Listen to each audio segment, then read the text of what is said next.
Well, this is my yard on a wet, rather rainy day.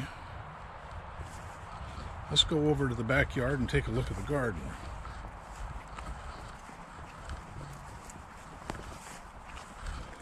Oh dear. Excuse my slow process. My legs have been bothering me lately.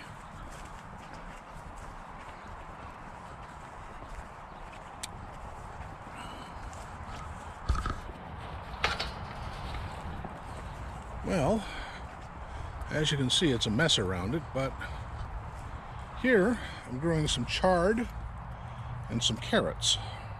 The chard looks more like grass than anything else. And these are garlic plants. They're doing fairly well. And these little things here are potatoes, except for, well, these two. Those are from Vic. And this is the one thing that came up from all of my, actually two. I see there's another one over there. All the seeds I planted. You know, they germinated them and everything, and they all croaked. Oh well. Over there you can see some corn coming up. I didn't really plant a lot of corn because, well, corn doesn't really provide that much nutrition anyway. Over here on this side, the leafy green line you see there is radishes. Here I've got some sweet peppers that may or may not grow. I planted them before and they died. I have no idea why. And here's some more, a line of peppers and tomatoes and a cucumber. I got one cucumber over there.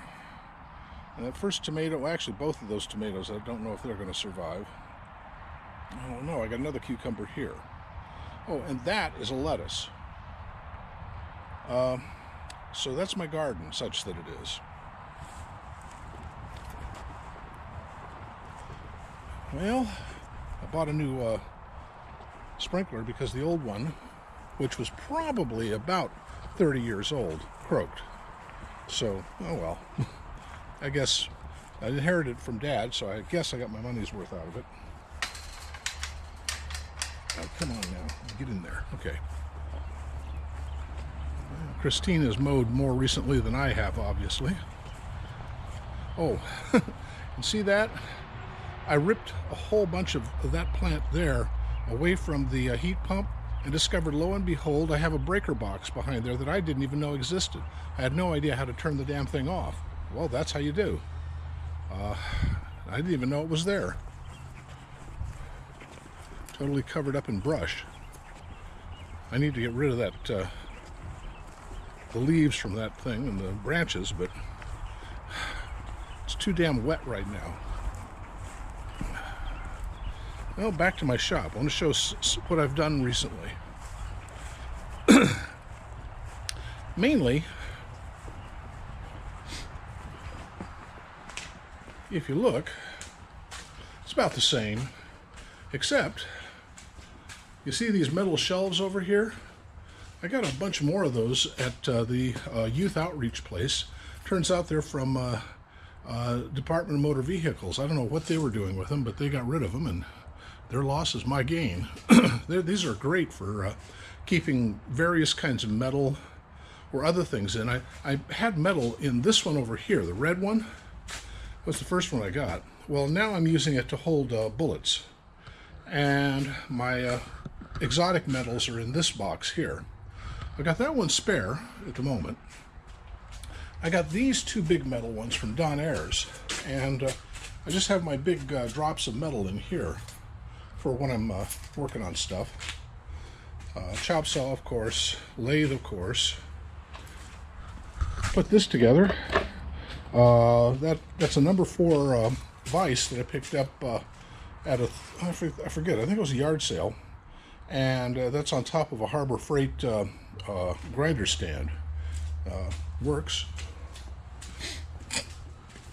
And here, my main addition to this recently is I got that, which is a collet jaw, and I got the collets up there to fit it.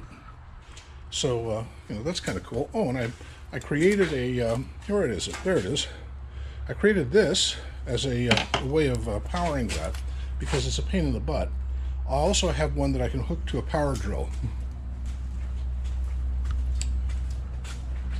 Anyway, over here I move things around a wee bit.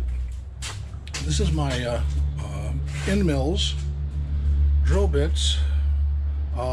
That Kennedy toolbox is relatively empty now, except for antique tools. I don't keep anything in it but antique tools anymore. This had been drill bits. Now it's this isn't that. So I think I have Dremel fittings and a few other things in there at the moment. You know, I've got this open because I was using one of my power drills. By the way, you know, everybody is really into these things with the batteries on them. I have a few of them. Mostly all of them I bought used. And all of them the batteries are pretty much dead on. But the one thing I've discovered is if you use the ones with cords on them, you have just as much power, maybe even more power. They last longer. And yes, it's a pain to have to trip over the cord every now and then, but you know what you've got, and when you're done, you unplug it. Not a big deal, and the cord doesn't cost the $100 and some odd that the batteries do. Anyway, that's my shop today. What did I pick up recently? Oh yes, I got another. Yeah, that gray double drawer thing is a new addition. I picked that up last weekend. Anyway, that's about the extent of my travails of late.